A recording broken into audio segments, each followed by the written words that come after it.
지금 우리가 투자 결정 방법에 대해서 공부하고 있는데 1번의 내용을 공부하고 있습니다. 기대 수익률과 요구 수익률을 비교하는 내용을 공부하고 있는 겁니다. 그런데 이제 제가 바로 전 시간에 주저리 뭐라고 계속 얘기를 했답니다. 설명을. 근데 불행하게도 우리가 공부해야 될 내용이 엄청나게 많기 때문에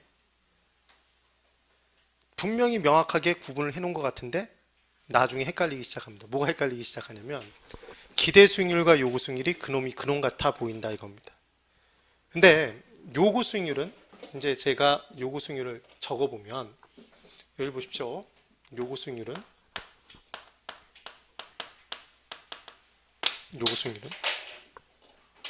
누가 요구하는 수익률입니까, 여러분? 투자자가. 그래서 요구 수익률은 정확하게 얘기를 해보면 해당 투자에서 투자자가 요구하는 수익률인 겁니다. 고로 해당 투자가 똑같아도 똑같은 투자에서도 투자자별로 투자자가 A, B, C, D 이렇게 달라짐에 따라 투자자별로 요구하는 수익률은 달라질 수 있다? 네. 그러면 요구 수익률은 객관적인 겁니까? 주관적인 겁니까? 이게 주관적인 겁니다. 그리고 우리는 실제 위험을 많이 감수하면 많이 감수할수록 위험에 대한 대가를 더 많이 요구합니까? 더 적게 요구합니까? 더 많이. 그래서 예를 들자면 이런 겁니다. 1억 주고 부동산을 사서 1년 동안의 기대 수익이 임대료 수입이 1,000만 원이랍니다. 그래서 1억 1,000만 원이 되는 건데 이 투자를 하는 시점에 딱 봤더니 1년 뒤에 이 부동산 1이라는 부동산 옆에 2라는 부동산이 좀 더 대규모로 좀 더 좋은 시설을 갖추고 지어질 거랍니다. 그러면 예상되는 임대 수입이 1,000만 원인데 1,000만 원의 임대 수입이 똑같이 실현되지 않을 확률 뭐가 커진 거다? 위험이 커진 겁니까? 그럼 이 투자 자체의 기대 수익은 1,000만 원이라고 얘기하지만 이 기대 수익이 똑같이 실현되지 않을 확률 위험이 커진 거니까 투자자는 이 투자에 대해서 위험이 커진 만큼 위험에 대한 대가를 더 많이 요구한다, 더 적게? 더 많이 요구할 겁니다. 그래서 예를 들어 얘를 8%를 만약에 요구한다면 뭐가 커져서? 위험이 커져서 위험에 대한 대가를 더 많이 요구했다면 이제 최소한도로 요구하는 수익률이 투자자는 얼마가 된 거다? 12%가 된 거 아닙니까? 그러면 위험이 커져도 해당 투자에서 기대되는 수익률은 얼마로 똑같지만 얘 10%로 기대 수익률은 똑같지만 투자자가 요구하는 수익률은 얼마로 커져서 12%가 됨에 따라 투자자는 최소한도로 요구하는 수익률이 해당 투자에서 12%인데 얘가 10%밖에 안 주는 투자라면 이 투자 한다 안 한다? 안 할 겁니다. 그런데 이번에는 이 부동산 옆에 1년 뒤에 지하철이 들어설 게 보인답니다. 그럼 투자 시점에 판단해 봤을 때 기대 수익이 얼마인데? 1,000만 원인데 지하철이 들어서면 그만큼 교통 여건이 좋아지니까 장사도 잘 되고 출퇴근도 용이하겠습니까? 그럼 임대가 잘 되겠다, 잘 안 되겠다? 잘 될 것이다. 그럼 이 기대 수익이 똑같이 실현되지 않을 확률, 위험이 확 줄어들겠네? 그럼 위험이 줄어든 만큼 위험에 대한 대가를 조금만 요구할 거 아닙니까? 네. 이 해당 투자의 위험이 준 만큼. 그래서 얘를 만약에 2%만 요구했다면 최소한도로 요구하는 수익률이 얼마가 돼버린다? 6%입니까? 투자 시점에 최소한도로 요구하는 수익률이 6%네. 그럼 이 투자의 기대 수익률은 얼마인데? 10%인데 투자자가 최소한도로 요구하는 건 이 투자에서 얼마니까? 6%니까 충족되고 도 남음이 있습니까? 투자한다 안 한다? 한답니다. 지금 요구 수익률은 누가 요구하는 수익률은? 투자자가 요구하는 수익률은 위험의 크기에 따라 위험이 커지면 높게 조정하고 낮게 조정하고 이것도 시험 문제입니다. 높게 조정하고 위험이 작아지면 낮게 조정한다? 그러면 지금 요구 수익률은 위험이 조정된 수익률입니까?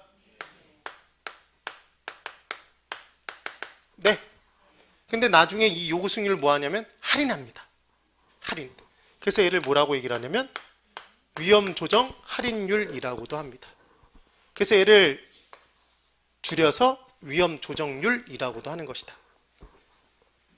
무슨 수익률을? 요구 수익률을 달리 부르는 말은 위험이 조정된 상태의 수익률, 위험 조정 할인율이라고 얘기를 한다. 됐습니다. 그럼 칠판 보십시오. 요구 수익률은 객관적이다, 주관적이다? 주관적이고, 자, 주관적이고 위험의 크기에 따라 달라집니까? 달라지네. 얘랑 비교가 극명하게 되는 거지. 이 내용이 따라 나옵니다. 그런데 하나 더 이제 잘 보십시오. 잘 보셔야 됩니다. 요구 수익률은 투자 결정 시점에 누가 요구하는 수익률이라고 그랬습니까? 투자자가. 그럼 투자자가 투자 결정을 내리는 시점에 봤더니 이 투자를 하면 감당해야 되는 게 더 있다면 그것에 대한 대가를 더 요구하겠다, 덜 요구하겠다? 더 요구해야 되겠지. 그래서 봤더니 이 투자가 이루어질 시점에 봤더니 예상된 물가 상승률이 존재하더라는 겁니다.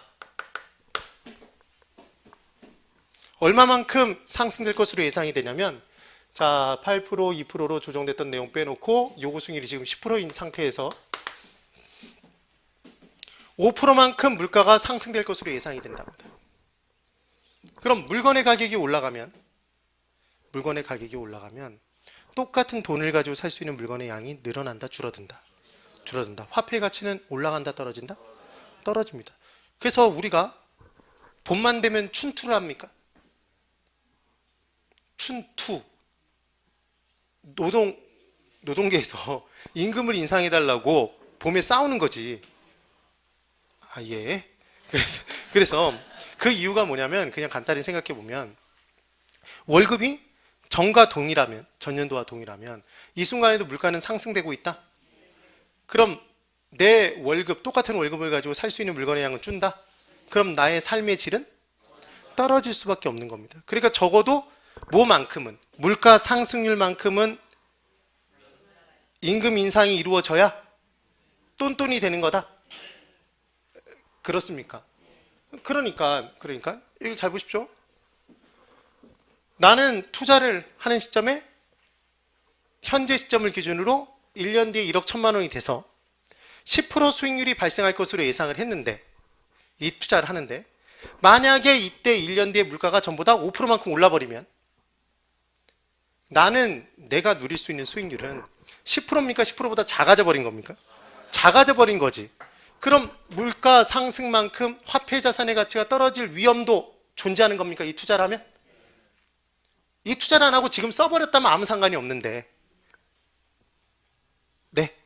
그러면 예상된 물가 상승에 따른 화폐 자산 가치의 하락 위험까지도 더해서 빼서 얼마를 요구해 버리면 15%의 수익률을 요구해 버리면 실제 실현되는 게 15%로 나왔다면 물가 상승 얼마를 빼고도 5%를 빼고도 예상된 수익 얼마를? 내가 요구하는 수익률 10%를 달성할 수 있게 된다? 네. 그래서 예상된 물가 상승률은 요구 수익률 계산 시 더한다, 뺀다, 냅둔다?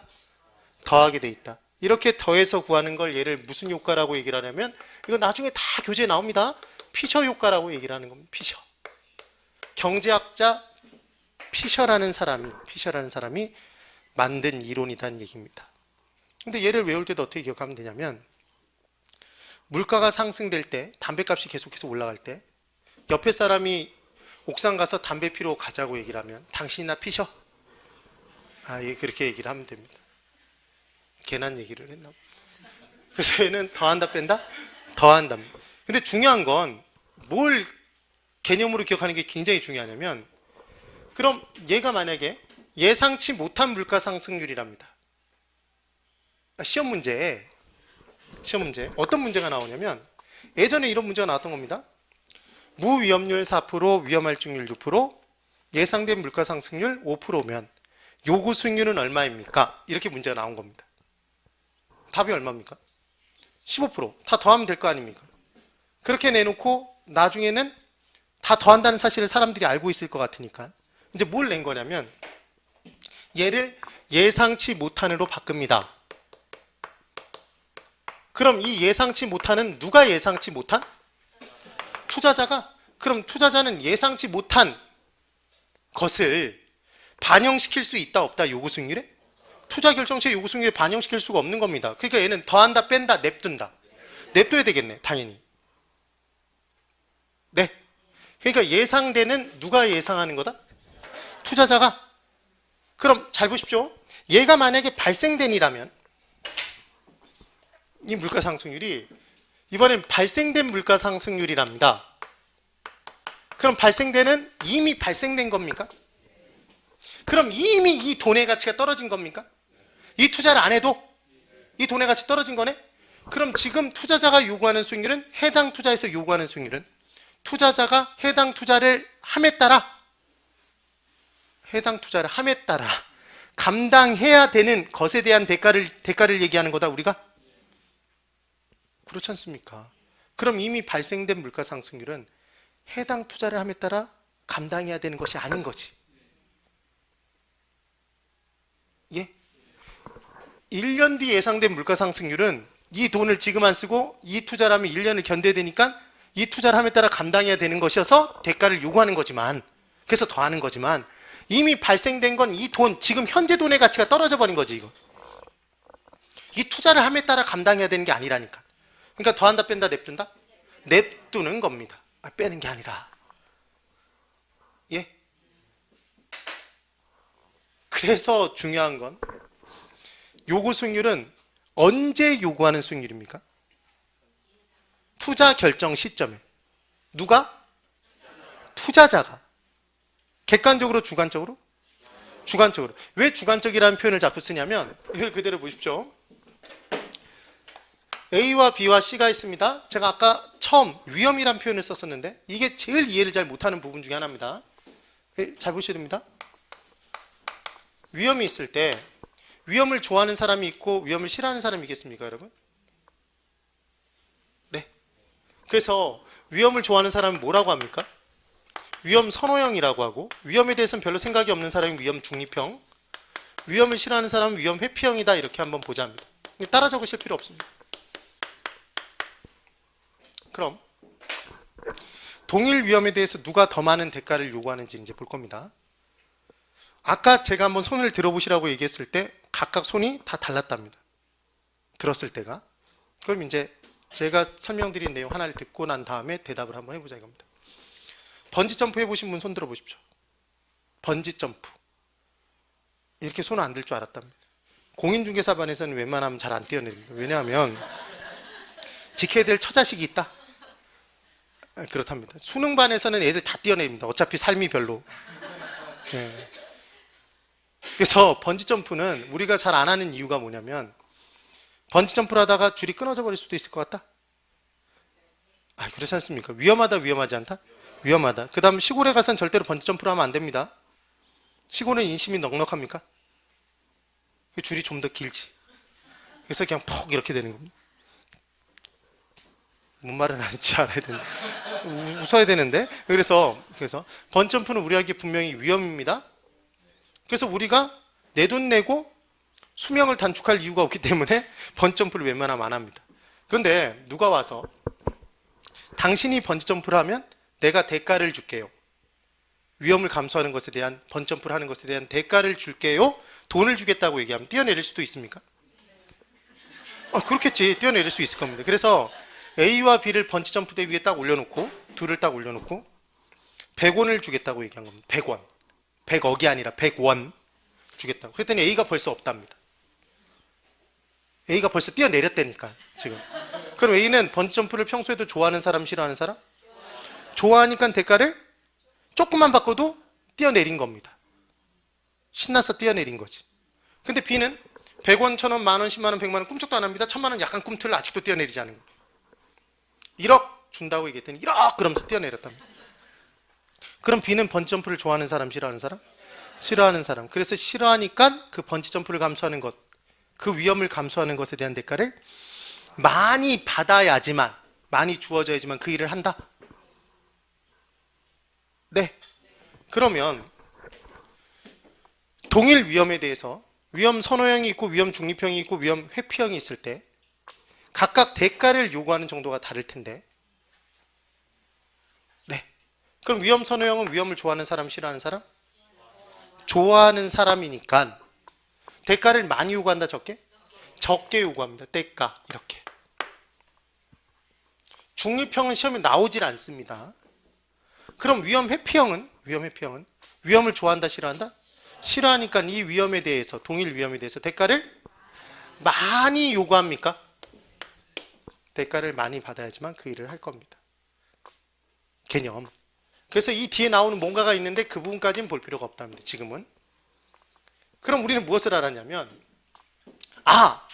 동일한 투자, 1이라는 부동산 투자에 위험이 있을 때 이 동일한 위험의 크기를 견딜 때 그것에 대한 대가를 요구하는 정도가, 뭐는 똑같지만 위험의 크기는 동일하지만, 얘는 동일하지만 그 동일한 위험에 대한 대가를 요구하는 정도는 투자자의 뭐에 대한 태도에 따라? 투자자의 위험에 대한 태도에 따라 달라진다. 그래서 위험을 좋아하는 사람일수록 대가를 많이 조금만 요구해서 요구 승률이 조금만 올라갑니까? 네.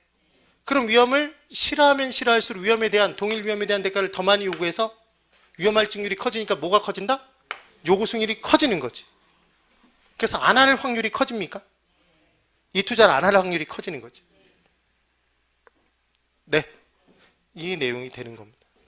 그러니까 결론적으로 요구 수익률이 달라지는 이유는, 투자자별로 투자자가 요구하는 수익률이 달라지는 이유는, 달라집니까 실제로? 그래서 주관적이 되는 이유는 시간에 대한 대가가 투자자별로 달리 요구되기 때문입니까? 아니지. 그럼 투자자별로 동일 투자에 대해서 동일 투자를 할 때 감수해야 되는 위험의 크기가 투자자별로 다르기 때문입니까? 에이, 감수해야 되는 위험의 크기는 똑같다고 그랬지? 똑같은 투자니까 그 투자를 하면 감당하는 위험의 크기는 똑같지.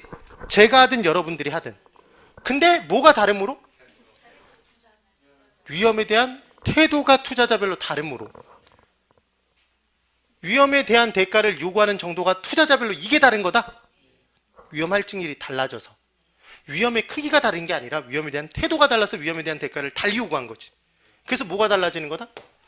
요구 수익률이 투자자별로 달라지는 겁니다.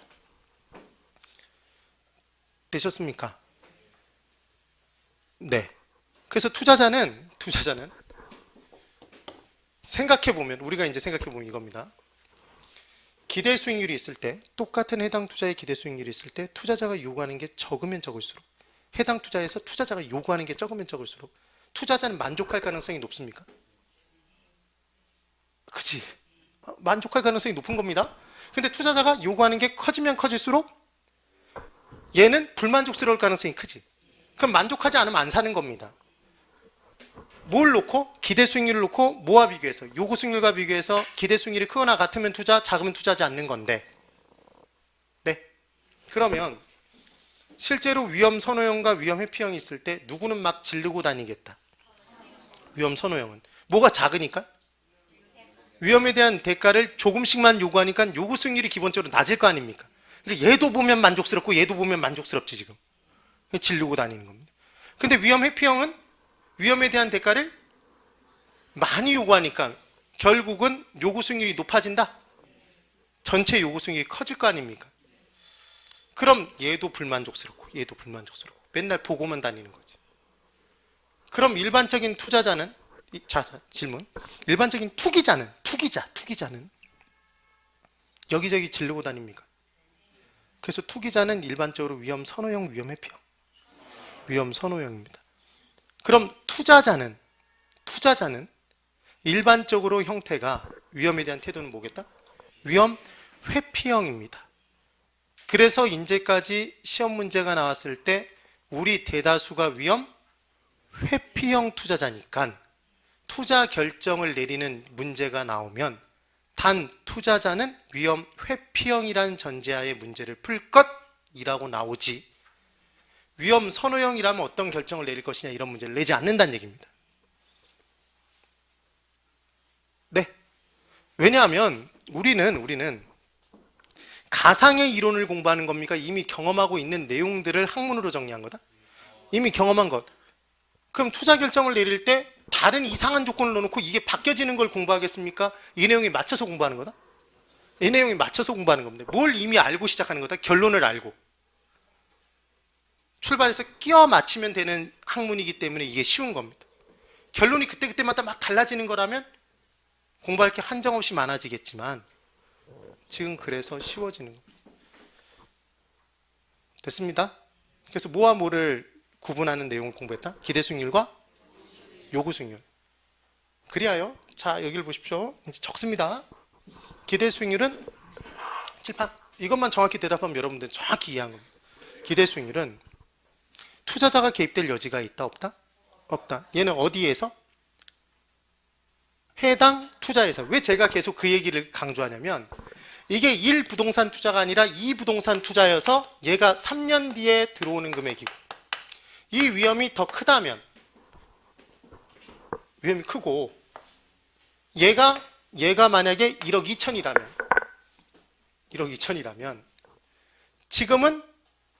지금은 달라집니까? 기대 수익률이? 3년 뒤 수익이고 3년 뒤의 수익이면 1년 동안의 수익률이 얼마인지는 다 계산이 달라지는 거지 지금. 네? 그러니까 해당 투자가 달라지면 해당 투자의 투자액과 기대 수익이 달라지니까 뭐가 달라져 버린다? 기대 수익률이 달라집니다. 그러니까 모든 투자의 기대 수익률이 똑같은 건 아니지. 네. 그래서 얘는 어디에서 기대되는 수익률? 해당 투자에서 기대되는 수익률. 그러니까 해당 투자가 똑같으면 기대 수익률은 모두 똑같아서 얘는 객관적이고, 기대 수익이 똑같이 실현되지 않을 확률, 위험이 크든 작든 없든 기대 수익은 똑같으니까 얘는 위험의 크기에 따라 달라지는 게 아니었던 겁니다. 근데 요구 수익률은 해당 투자에서 누가 요구하는 수익률이므로? 투자자가 요구하는 수익률이므로 해당 투자가 똑같아도 누가 달라지면? 투자자별로 달라지고, 그러니까 얘는 주관적이고, 실제 투자자인 우리는 위험을 많이 감수하면 많이 감수해야 되는 투자일수록 대가를 더 많이 요구한다? 위험이 작아질수록 대가를 조금만 요구한다? 그러니까 얘는 위험의 크기에 따라 달라진다, 달라지지 않는다? 달라지는 수익률입니다. 그럼 질문, 기대 수익률과 요구 수익률을 가지고 투자 결정 내리는 이 방법은, 수익률을 가지고 비교하는 방법은 투자 결정이 주관적으로 이루어집니까? 객관적으로 이루어집니까? 주관적? 뭐가 사용돼서?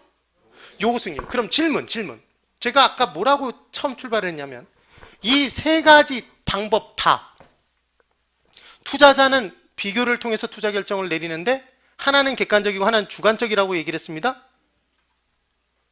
그래서 주관적으로 결정하는 거라며 투자자가. 네. 그러면 이 내용들 중에 2번, 3번에도 반드시 무슨 수익률이 사용되겠다? 요구 수익률이 바로 들어가진 않지만 사용이 된다. 그래서 2번에서는 미래 수입을 뭐로 고칠 때? 현재 가치로 고칠 때 할인율로 뭐가 사용되는 거다? 요구 수익률이. 그럼 투자자가, 잘 보십시오. 투자자가 요구하는 수익률이 커지면 커질수록 할인을 많이 쳐버리니까 액면 금액 미래 수입이 크더라도 걔를 많이 할인 쳐버리면 현재 가치로 고친 수입은 확 줄겠지. 그럼 투자를 한다 안 한다? 안 할 가능성이 커진다는 얘기입니다. 네. 그럼 미래 수입은 누가 봐도 1억 천으로 똑같더라도 요구 수익률이 투자자별 달리 적용되니까 수입의 현재 가치는 투자자별 다 달라지겠네? 그래서 주관적인 돈과 객관적인 돈을 비교해서 투자 결정 내리는 거 아닙니까? 네. 그럼 얘도 분명히 요구 수익률이 적용된다니까. 그래서 머릿속에 지금 수익률이 하나 딱 자리 잡고 있어야 됩니다. 무슨 수익률? 요구 수익률. 그 요구 수익률은 누가 정하는 거다? 투자자가. 우리가 투자를 할 땐 투자자인 우리가 정하는 겁니다. 걔는 뭘 더해서 구하는 거다? 그냥 직관적으로 구하는 게 아니라 시간에 대한 대가와 위험에 대한 대가를 합쳐서 구한다. 그렇게 기억해 두시면 됩니다. 됐습니다.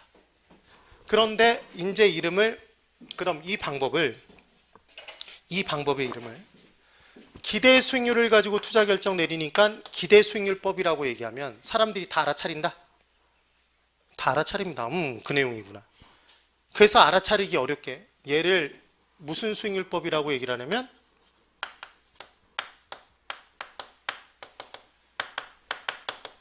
내부 수익률법이라고 얘기를 합니다. 그럼 내부 수익률법은 해당 투자한 내부에 존재하는 수익률 뭘 구해놓고 실은 기대 수익률을 구해놓고 내부 수익률을 구해놓고 0과 비교한다, 수익률과 비교한다. 수익률, 투자자가 최소한도로 요구하는 수익률 무슨 수익률과 요구 수익률과 비교해서 내부에 존재하는 수익률이 투자자가 요구하는 것보다 크거나 같은 수익률이 주어지는 투자는 하고 자금 안 한다? 그렇게 얘기하면 끝나는 겁니다. 네, 질문. 기대 수익률과 내부 수익률은 같다. 오! 어렵게 생각하지 말고 해당 투자에서 기대되는 수익률이 해당 투자의 내부에 존재하는 수익률인 거지. 그게 해당 투자의 수익률인 겁니다. 투자 수익률. 걔를 뭐랑 비교한다? 투자자가 최소한도로 요구하는 수익률과 비교한 것이다. 됐습니다. 예, 그 다음 이제 또 다른 내용이 나오는데 그 또 다른 내용이 훨씬 더 쉽습니다.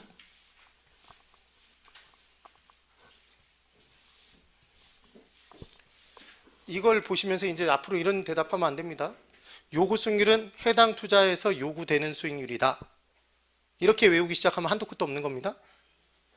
기대 수익률은 해당 투자에서 기대되는 수익률, 요구 수익률은 해당 투자에서 누가 요구하는 수익률? 투자자가. 그러니까 요구하는 건 누가 요구하는 거다? 투자자가 개입되고 있다는 걸 꼭 기억해 줘야 됩니다. 그러니까 투자자가 나와야지만 구할 수 있는 수익률은 무슨 수익률? 요구 수익률. 투자자가 없어도 구할 수 있는 수익률은 기대 수익률. 투자 안만 있으면 구할 수 있는 게 기대 수익률인 거지.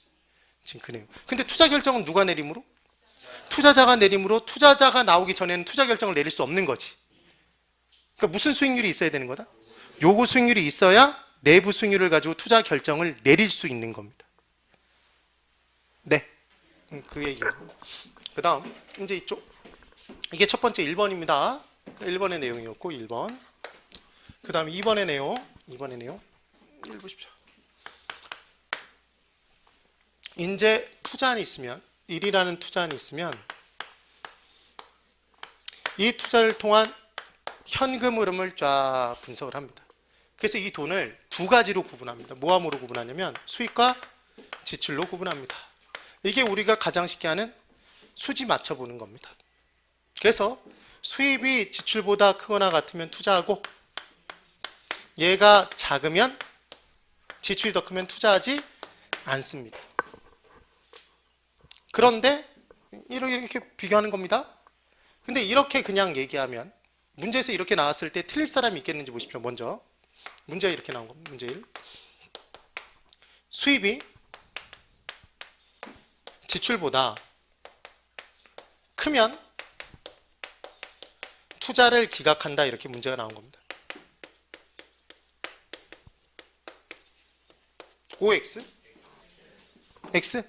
지금 뭐가 크면? 수입이 크면 투자합니다. 채택한다라고 얘기해야지. 그럼 얘는 틀렸다는 걸 사람들이 다 알아차릴 겁니다. 고로 지금 뭐랑 뭐를 놓고 수입과 지출로 구분해 놓고 얘를 단순 크기 비교하면 뭐 하면? 단순 크기 비교하면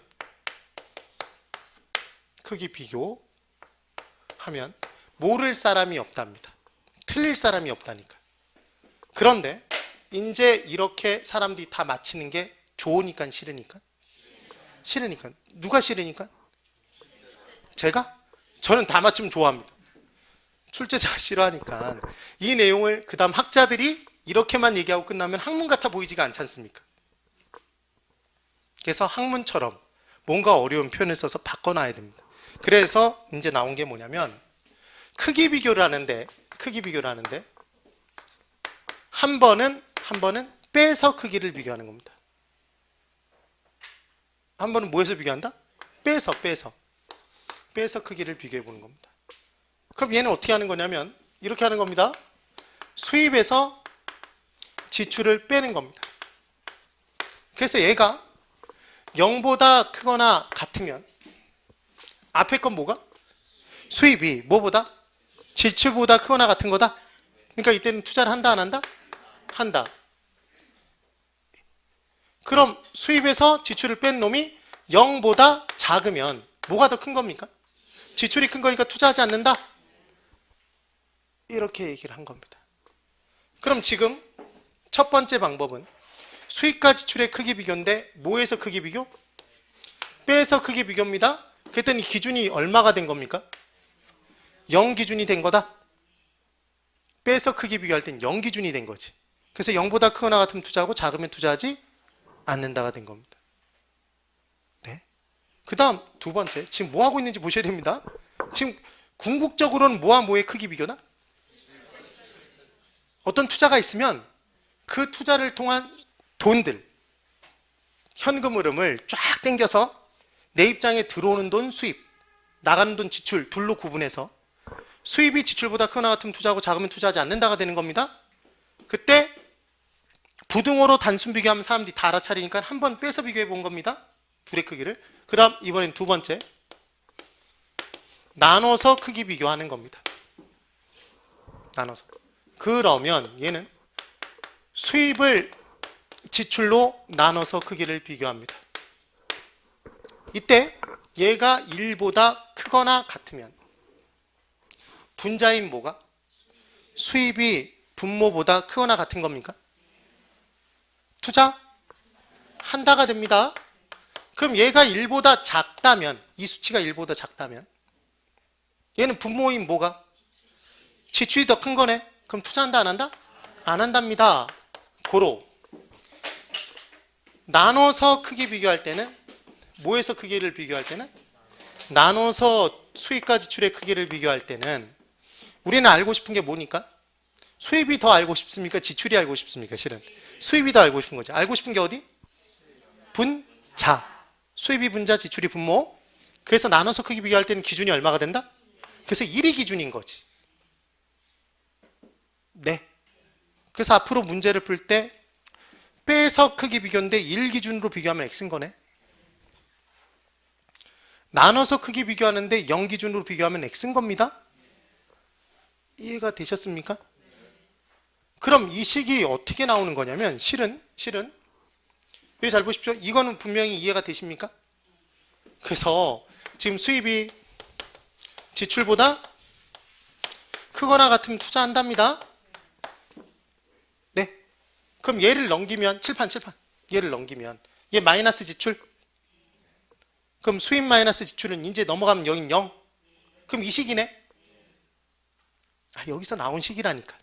그럼 이번에는 얘를 똑같은 양수 지출로 나누면 이 부등호 방향 그대로 있습니까? 그럼 지출분의 지출은 뭐다? 얘 1이다. 그럼 얘네. 그래서 나온 거 아닙니까? 네. 그러니까 크기 비교를 할 때 부등호로 크기 비교하는 것과 단순 비교와 빼서 크기 비교와 나눠서 크기 비교는 그 결과가 같아져야 된다? 달라질 수도 있다? 달라질 수 있다? 없다. 무조건 같게 나오는 거지. 그러니까 어떤 투자의 수입이 지출보다 크거나 같으면 크면 수입이 지출보다 크면 뺀 건 뭐보다 크고 0보다 크고 나눈 건 뭐보다 크다? 1보다 커야 되고 이 둘이 같으면 같다? 0과 같고 1과 같아야 되네? 작으면 작다 이렇게 나와줘야 되는 겁니다. 네. 그런데 이게 여기서 끝나면 우리가 공부한 한 가지 내용이 적용이 안 된 거지. 아까 투자의 정의상 수입은 거의 다 왔습니다. 힘내고 거의 다 온 겁니다. 수입은 현재 미래, 수입 미래, 얘 미래 수입, 지출은 현재 지출액. 시점이 다른 돈은 가치가 같은 돈, 다른 돈. 그래서 비교하면 안 된다. 그래서 시점을 언제로? 투자 결정의 시점이 현재로 비교해 준다. 고쳐서. 그러면 미래 수입만 뭐로? 현재 가치로 고쳐서 비교하면 됩니까? 할증 할인 할인해 주면 됩니다. 이때 할인율로 뭐 쓰겠다? 요구 수익률을 사용하는 겁니다. 요구 수익률은 시간에 대한 대가 뭐해? 시간에 대한 대가. 무위험률. 순수한 시간에 대한 대가는 위험이 없는 상태의 수익률, 무위험률에. 위험에 대한 대가. 야간에 택시를 타면 뭐가 붙는다며? 할증. 위험 할증률에 예상된 물가 상승률을 더해서 구한다. 네. 그래서 그놈 구해서 그걸로 할인하는 겁니다. 그럼 이제 뭘 할 때? 투자 결정을 내릴 때 수지를 맞춰서 비교하기 위해서는 모한 후 수지 비교하면 되는 거다. 할인 후 나온 수입의 현재 가치의 크기와 지출의 현재 가치의 크기를 비교해서 수입의 현재 가치가 지출의 현재 가치보다 크거나 같으면 투자하고 작으면 투자하지 않는다? 아니, 그럼 되는 거 아닙니까? 그러니까 수입과 지출의 크기 비교할 때는 그냥 비교한다? 할인 후 비교한다? 할인 후 비교. 그럼 할인 후 비교하기 위해서는 요구 수익률이 반드시 있어야 된다? 없어야 된다? 있어야 되는 겁니다. 얘는 계산하기 위해서. 아까랑 다르지 지금? 네. 그럼 이제 여기에 얘를 붙여주면 되네.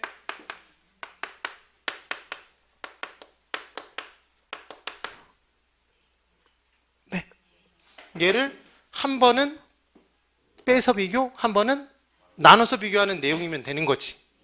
그러면 우리는 이제 수입의 현재 가치에서 지출의 현재 가치를 뺀 놈, 요 놈을 뭐라고 부르는지를 알면 그 놈을 구해서 0과 비교하는 방법을 무슨 법이라고 부르겠네. 그럼 수입의 현재 가치를 지출의 현재 가치로 나눈 놈을 뭐라고 부르는지만 알면 무슨 법이 나오겠네. 얘 1과 비교하는 내용이. 맞습니까? 그럼 금에서 불순물을 뺀 걸 뭐라고 합니까? 순금. 후추에서 불순물 뺀 거? 순후추. 그래서 빼면 뭘 붙이냐면 순자를 붙이는 거라니까. 순. 그래서 실제로 부동산학에서는 비용이나, 이건 예외가 없습니다, 지출이나 경비가 나오면 걔를 빼면 무조건 순자 붙입니다. 무조건. 공부하지 않았지만 대답해 보십시오. 유효조소득이라는 것에서 영업경비라는 걸 빼면, 영업경비라는 걸 빼면 뭐다? 순영업소득입니다. 총 수입에서 총 비용을 빼면 순수익입니다. 빼면 순자를 붙이면 된다. 네. 그럼 매도가액이라는 것에서 매도경비라는 걸 빼면 순매도액입니다. 네. 그러면 수입의 현재 가치에서 지출의 현재 가치, 지출의 현재 가치를 빼면 뭐다? 순이네, 순. 뺐으니까 순이지. 빼면 순자 붙인다며. 그럼 순 현재 가치입니까? 맞지 지금? 예. 그럼 세 글자로 줄이면 뭡니까? 순영가네. 순영가. 그러니까 순영가법은 뭐에서 뭘 뺀? 수입의 현재 가치에서 지출의 현재 가치를 뺀. 그러니까 이 둘의 크기를 빼서 비교한 내용입니까? 그래서 얘 나온 놈을 뭐와 비교? 뺐으니까 0과 비교해서 0보다 크거나 같으면 투자하고 작으면 투자하지 않는다? 이게 무슨 법? 순영가법입니다. 그러니까 순영가법은 무슨 대단한 내용이다? 크기 비교다? 뭐한 후 크기 비교? 할인 후 크기 비교. 크기 비교할 때는 내부 수익률로 할인해서 크기 비교한다? 요구 수익률로? 요구 수익률로 할인 후에 크기 비교한 거다? 나눠서 크기 비교, 빼서 크기 비교? 빼선지 뭘 보고 알았다? 그러니까 얘는 1기준, 0기준? 0기준. 그러니까 순영가가 1보다 크거나 같으면 투자한다 그러면 X인 거지. 그렇습니까? 그러면 이제 수입의 현재 가치를 지출의 현재 가치로 나눈 놈은 나누면 뭐 붙인다며? 지수를 붙이는 겁니다. 반대로. 그래서 얘는 이름이 지수입니다. 나는 김지수인데 이러면 안 됩니다. 지수. 그럼 우리가 알고 싶은 건 지금 비용입니까? 수입입니까? 수입인 거네. 그래서 얘는 비용성 지수가 아니라 얘가 수익성 지수인 겁니다. 얘 이름 자체가. 네. 그럼 수입의 원가를 지출의 원가로 나눈 놈은 나눴으니까 지수고, 수입이 주인공이니까 수익성 지수인 겁니다. 그럼 얘는 뭐와 비교해서? 1과 비교해서 1보다 크거나 같으면 투자하고 작으면 투자하지 않는다. 이게 무슨 법? 수익성 지수법인 겁니다. 그럼 수익성 지수법은 대단히 복잡한 어려운 내용이다. 크기 비교다. 크기 비교입니다. 수익과 지출의 크기 비교인데 뭐 한 후에 크기 비교? 할인한 후에 크기 비교라니까. 걔 빼서 크기 비교, 나눠서 크기 비교? 나눠서 크기 비교인지 뭘 보고 알았다? 지수를 보고 알았지. 지수. 뭐가 분자로 들어가서? 수입이 분자인 거지. 수입의 현재 가치가. 저 분모 분자 맨날 바꿔서 물어보니까. 우리는 알고 싶은 게 분자니까. 비용성 지수면 지출이 분자겠지. 만약에 이름이 그렇다면. 이해가 되십니까? 그래서 수익성 지수는 지수, 분수로 비교한 거니까 나눠서 비교하니까 얼마 기준인 거지. 1 기준이지 0 기준으로 비교하면 안 되는 겁니다. 네. 그럼 질문. 순영가를 계산하기 위해서는 수입의 현재 가치를 먼저 알아야 된다. 그래 빼서 얘를 구한 거지. 수입의 현재 가치를 구하기 위해서는 요구 수익률을 먼저 알아야 된다. 그래야 할인하지. 네. 그럼 질문. 순영가법에서는 순영가를 계산하기 전 요구 수익률이 주어지지 않아도 된다. X. 요구 수익률이 주어져야 순영가를 계산할 수 있는 겁니다. 네. 그럼 수익성 지수를 계산하기 위해서는 수입의 현재 가치를 알아야 됩니까? 몰라도 됩니까? 알아야 얘를 나누지. 수입의 현재 가치를 알기 위해서는 요구 수익률이 분명히 주어져야 된다? 내가 먼저 결정해야 되는 거지. 그래야 할인한 후에 수입의 현가를 구할 수 있는 겁니다. 그러니까 수익성 지수와 순영가의 공통점은 둘 다 요구 수익률로 할인한 후에 계산이 가능하다? 둘 다 요구 수익률이 먼저 주어져야 된다? 네. 그럼 순영가법에 의한 투자 결정도 수익성 지수법에 의한 투자 결정도 투자자의 주관적 개입은 이루어졌다, 이루어지지 않았다? 이루어졌답니다. 투자 결정은 주관적으로 이루어지는 거지. 네. 그럼 결론. 순영가법과 수익성 지수법은 생판 다른 놈입니까? 똑같은 내용입니까? 실은 똑같은 내용. 뭐? 크기 비교. 부등호로 크기 비교, 나눠서 빼서. 나눠서 빼서 크기 비교, 그 형태만 다르지? 본질은 똑같지. 그럼 얘들은 이란성 쌍둥이 아닙니까? 내용은 똑같은데 모양만 다르지 지금. 같은 부모 밑에서 태어난 이란성 쌍둥이인 거지.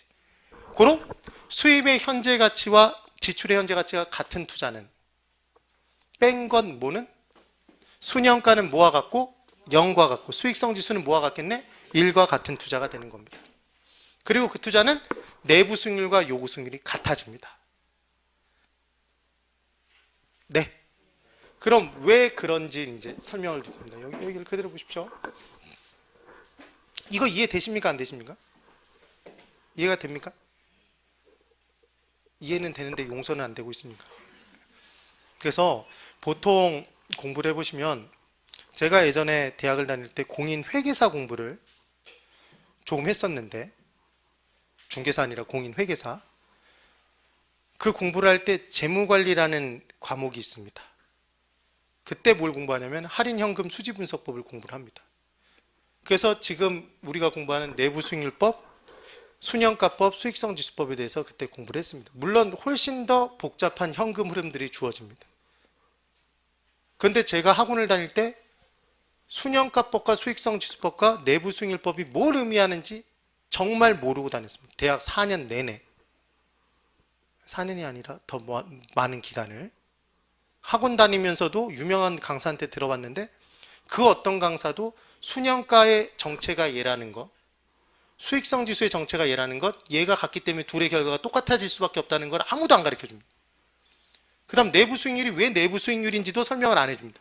그냥 IRR, NPV 이렇게만 얘기하고 그냥 끝납니다. 그냥 알 거라고 생각한 건지 아니면 설명을 못하는 건지. 네. 그래서 거의 대부분 제가 학개론 강의를 처음 시작하려고 했을 때 다른 분들 투자론 강의를 들어보면 그냥 IRR, NPV 적어가면서 똑같이 가르칩니다. 대학에서 가르치는 거죠. 그러니까 듣는 수강생은 이게 순영가가 도대체 뭐야? 나오면 덜덜 떨기 시작하는 거예요. 수익성 지수도 보면서 이게 왜 1 가지고 비교하는지 0 가지고 비교하는지 헷갈려 죽어버리는 겁니다. 왜 같은 결과가 나오는지도 도저히 이해를 못합니다. 내부 수익률은 더더군다나 이해를 못합니다. 네, 우리는 지금 대학입니까? 학원입니까? 학원입니다. 학원. 대학에서 무슨 대단한 학문을 하는 게 아니기 때문에 학원 강사의 본분은 최대한 쉽게 강의를 해드리는 겁니다. 그래서 여러분들이 다 이해하고 뭘 풀 수 있어야 된다? 객관식 문제를 푸실 수 있어야 됩니다. 매번 헷갈리지 않으면서 그 문제가 나오길 기대하면서 풀어줘야 된다. 그 분명히 가능한 겁니다. 그래서 지금 이 개념이 뭔지를 이해를 해놔야 됩니다. 제가 분명히 뭐라고 그랬습니까? 결과가 같게 나온다, 다르게 나온다? 같게 나올 수밖에 없다고 얘기를 한 겁니다. 얘들은 결과가 단일 투자의 경우에. 그런데 이제 제가 어떤 개념을 설명을 드려보려고 하냐면, 아까 이미 설명했던 걸 다른 방향에서 한번 쳐다만 볼 겁니다. 진짜 했던 건지 보십시오. 1억이 있습니다. 이 1억을 1이라는 부동산에 집어넣습니다. 그랬더니 1년 뒤에 얼마가 될 것이랍니다. 그때 이제 1 투자가 있을 때 얘를 일부러 좀 원을 한번 그려서 얘를 가둬보겠습니다.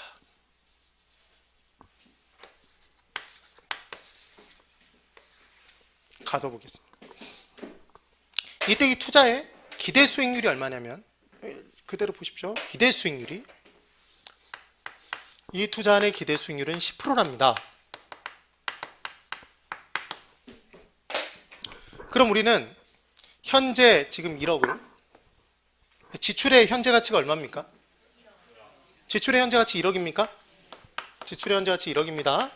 얘는 투자액입니까, 여러분? 투자액인 겁니다. 얘 1억이 있을 때 이 투자의 기대 수익률이 얼마이므로? 10%이므로 얘 1년 뒤 금액 만들 수 있습니까? 네. 얼마입니까? 얘 얼마? 100%에 몇 프로? 10% 달라붙으니까 얘는 110%가 되는 거네? 몇 번? 한 번. 그럼 지금 실은 만들 때 어떻게 만들었냐면, 1억 금액에 지출의 현재 가치에 곱하기 1.1에 몇 승? 1승을 해서 얘 얼마가 나온 거다? 1억 1,000만 원이 나온 겁니까? 그럼 1억 1,000만 원은 지출이다, 수입이다?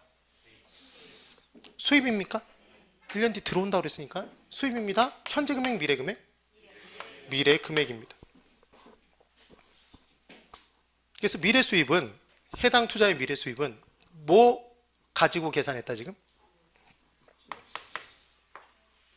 투자액과 수익률? 투자액의 수익률을 곱하면 수익입니까? 수익 1,000만 원에 원금 1억 더해서 1억 1,000이 나온 거였지 지금. 분명 그런 겁니다. 그러면 이제 이렇게 계산이 됐던 건데, 얘를 이 미래 수익과 지출의 현재 가치를 가지고 단순 비교 못하니까 크기 비교를 한다면 뭐로 할인해야 된다? 무슨 수익률로? 할인하는데 할인율로 뭘 쓴다? 요구 수익률을 쓴다며. 그런 겁니다. 요구 수익률로 할인하는 겁니다. 그래서 뭐로 고쳐야 되는데? 수입의 현재 가치로 고쳐서 크기 비교를 해줘야 되는 겁니다. 크기 비교를 해줘야 된다. 그때 요구 수익률이 얼마냐면, 이 요구 수익률이 만약에 얼마였냐면 얘가 5%랍니다. 5% 수익률이랍니다. 그럼 우리는 뭘 알 수 있어야 되냐면, 처음 출발은 뭐부터 출발합니까? 현재 금액 1억부터 출발합니다. 그럼 얘가 미래 수입 지금 1억 1,000이 됐다는 얘기는 이자가 붙은 겁니까? 이자가 붙은 겁니다. 몇 프로가? 10%가 붙어서 미래 금액이 된 겁니다. 그러면 할인하는 건, 현재 가치로 고치는 건 이자를 떼어내는 거라며. 그때 할인율을 5%를 적용한다는 얘기는 5%만 까는 거 아닙니까? 그럼 5%를 까면 이때 수입의 현재 가치는 1억에 10% 이자 붙여서 갔다가 5%만 까면 까고 남은 금액은 원래 집어넣은 1억보다 크겠다, 작겠다? 클 거 아닙니까? 그럼 투자를 한다, 안 한다? 한다가 되는 겁니다, 지금. 지금 수입의 현가가 뭐보다 컸다? 지출의 현가보다 큰 겁니다. 지금은 분명히. 그런데 이번에는 요구 수익률을 15% 수익률을 적용하면, 투자자가 15% 수익률을 만약에 적용을 했다면 이 투자의 미래 수입은 현재 금액 1억에서 얼마 이자가 붙었다가 10% 이자가 붙은 금액인데, 투자자는 얘를 몇 프로 이자를 까버리면 15% 이자를 까야 현재 금액으로 본다는 얘기 아닙니까? 그럼 붙었던 이자보다 더 많이 까는 거네. 그럼 까고 남은 금액은 지출의 현재 가치보다 작아지겠네. 투자를 한다 안 한다? 이게 안 한답니다. 이해를 해야지, 이해를 지금. 네? 그런데 이 투자에 적용하는 수익률, 요구 수익률을 10%로 적용해버리면, 10%로 적용하면 지금 이 투자에 1억 집어넣어서 몇 프로 이자가 붙는데, 10% 이자가 붙어서 미래 수입이 됐는데, 그 미래 수입을 현재 가치로 고칠 때 몇 프로 이자를 까면, 10% 이자를 까면 붙었던 이자대로 깐 겁니까? 그럼 수입의 현재 가치와 지출의 현재 가치는 같아질 수밖에 없다, 달라진다? 같아질 거 아닙니까, 이게? 네. 그러면 우리는 반대로 미래 수입을 어떤 수익률로 할인을 했더니, 미래 수입을 어떤 할인율을 적용해서 할인을 딱 했더니, 할인하고 남은 금액이 내가 원래 집어넣은 금액하고 똑같다면, 나는 그때 적용한 할인율, 이자율이 그 투자 안에 붙는 이자율인 겁니까? 아니, 내가 미래 수입을, 해당 투자의 미래 수입을 어떤 할인율을 적용해서 딱 깠더니, 할인했더니 할인하고 남은 금액이 정확히 내가 집어넣은 금액, 투자액과 똑같다면, 지출의 현재 가치와 똑같다면 내가 적용한 할인율은 해당 투자에서 붙은 이자율인 거지. 네? 해당 투자 내부에 존재하는 수익률인 거다. 내부에 존재하는 이자율로 똑같이 까니까 둘이 똑같아지겠지. 원래 금액으로 돌아간 거지. 네. 그래서 수입의 현재 가치와 지출의 현재 가치를 같게 만들어주는 할인율은 해당 투자의 내부에 존재하는 수익률인 겁니까? 내부에 존재하는 이자율 붙은 대로 까면 원래 금액이 되는 거지. 그러니까 반대로 얘기해 보면, 어떤 투자가 됐든지 간에 해당 투자의 내부 수익률로 해당 투자의 미래 수입을 할인하면 붙은 이자만큼 똑같이 까는 거니까 원래 금액이 돼버리는 거다. 그래서 수입의 현재 가치는 지출의 현재 가치와 같아지는 겁니다. 고로 내부 수익률과 요구 수익률이 같으면 수입의 현가와 지출의 현가는 같아진다? 그럼 순현가는 뭐와 같다? 0과 같아지고 수익성 지수는 1과 같아진다? 기대 수익률이 칠판칠판 내부 수익률이 요구 수익률보다 크면 수입의 현가가 지출의 현가보다 큽니까? 크다. 작다 결과는 똑같아진다니까. 그럴 수밖에 없는 겁니다. 네. 그럼 해당 투자의 내부 수익률이 15%인데 할인율을 15% 적용하면 당연히 까고 남은 금액 원래 금액과 다 같아지는 거지. 지금 그 얘기인 겁니다. 이게 내부 수익률이라니까. 예. 그래서 오늘 할인연금 수지분석법 개념에 대해서 설명을 드린 겁니다. 세 가지. 내부 수익률법, 순현가법, 수익성지수법. 수익률 가지고 하는 것 내부 수익률법. 크기 비교하는 게, 할인 후 크기 비교하는 게 순현가법, 수익성지수법 둘. 그래서 세 가지. 가장 어렵다고 얘기하는 내용 중에 하나. 근데 할만합니다. 예, 힘내십시오. 그 정도 얼굴 표정이면 됩니다. 네, 이제 집으로 갈 시간이 됐으니까. 제가 27회라고 얘기하면 뭐라고 대답하셔야 됩니까? 합격? 힘내야 됩니다. 여러분들이 합격하시면 10기가 되는 겁니다. 10기. 합격 기수로. 그래서 내년도에는 10주년 행사를 할 겁니다. 네. 좀 더 근사하게.